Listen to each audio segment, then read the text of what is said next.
Okay, let's dive right into this explainer.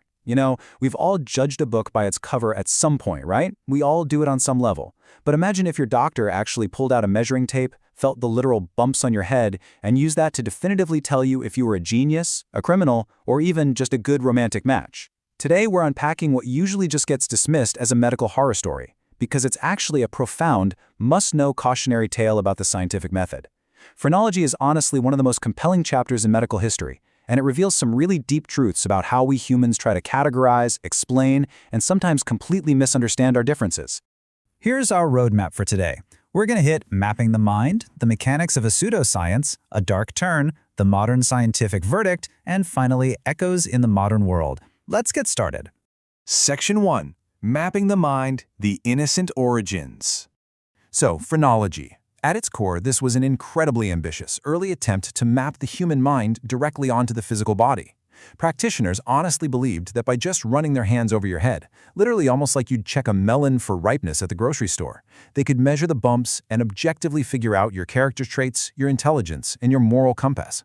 They truly thought the exterior bone held the absolute secrets to the invisible mind inside. And the timeline here is absolutely fascinating.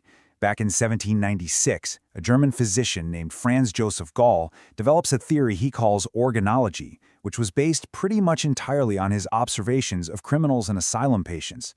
Then Johann Gaspar Spurzheim popularizes the actual term phrenology and literally takes it on a world tour. By 1828, George Combe publishes The Constitution of Man. Guys, you have to think of this as the biggest pop psychology blockbuster of its era. From the 1810s right through the 1840s, this wasn't some fringe, underground idea. It was a booming, mainstream business, heavily championed by figures like the Fowler brothers, who turned reading heads into a massive cultural phenomenon. Moving on to Section 2. Mechanics of a Pseudoscience. How did it actually work? The actual logic here is wild, but you can almost see why people bought into it back then. It was a three-step deduction that felt incredibly scientific at the time. Step 1. They claimed the brain wasn't just one big blob of tissue, but actually had modular organs dedicated to specific traits, like combativeness, benevolence, or secretiveness. Step 2. They believed that just like lifting weights builds your biceps, frequently using a specific mental trait would cause that specific brain organ to physically grow. And step 3, this is the kicker. They assumed this growing brain tissue would literally push outward against the inside of the skull, permanently shaping the bone over time. Now, Gall's foundational claim that the brain is the organ of the mind was, believe it or not, actually incredibly forward-thinking. Before this, the mind was largely thought of as this entirely separate, almost purely spiritual entity completely unlinked to biology. By insisting the brain was the biological seat of the mind, Gall inadvertently sparked this massive medical interest in cerebral localization. So even though his methods were completely bogus, that core assumption actually ended up indirectly paving the way for modern neurology. Which brings us to Section 3, a dark turn, misuse and exploitation. We absolutely have to separate myth from reality here. The myth is that it was just intentional, pure quackery right from day one. The reality is a lot more complex. It popularized some really vital ideas about the brain, sure, but it was deeply, fundamentally corrupted by severe confirmation bias. Think about how this played out.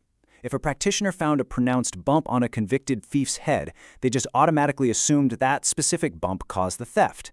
They completely ignored all the people walking around who had the exact same bump but had never stolen a thing in their entire lives. It's just a catastrophic, textbook failure of the scientific method, where they only looked for evidence that proved what they already believed. It's so important to be objective about its social impact because it was really all over the map. On one hand, yes, phrenology was terribly abused to arbitrarily claim European superiority through these highly biased skull comparisons.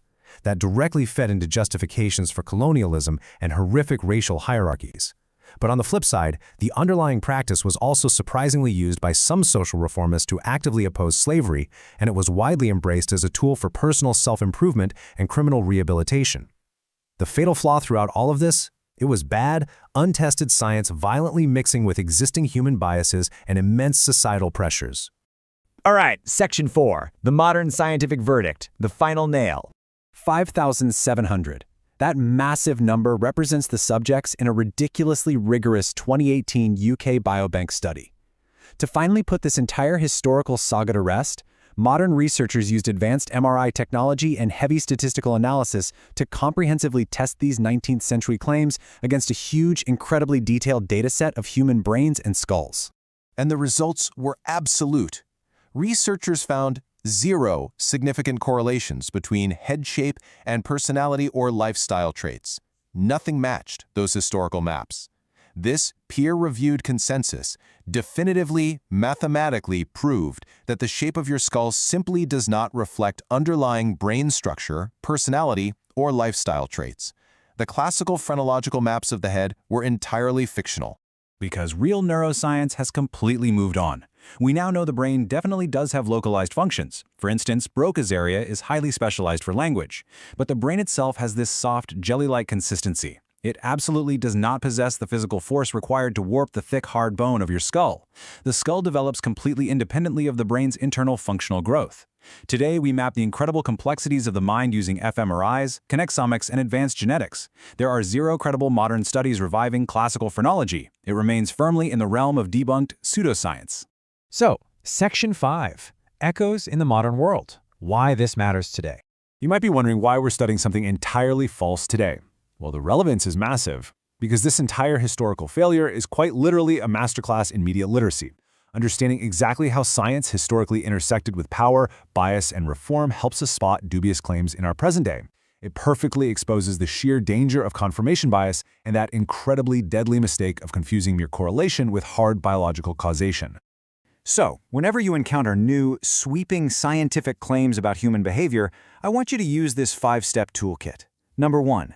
Clearly identify the specific claim being made. Number 2. Carefully check the actual biological mechanism, like, is it even physically plausible? Number 3. Relentlessly demand large-scale data, not just a few convincing anecdotes. Number 4. Rigorously look for underlying cultural or funding biases. And number 5. Always test alternative theories, using modern, established science. Don't just accept the first answer that feels right. As we wrap up this explainer, I really want to leave you with this provocative thought. When we see brand new technologies claiming to predict criminality, personality, or intelligence just by scanning the physical geometry of a person's face, is modern AI facial analysis just digital phrenology? The anatomy of bias rarely disappears entirely, guys. It usually just upgrades its tools. Let's make sure we demand the data so we never repeat the mistakes of the past.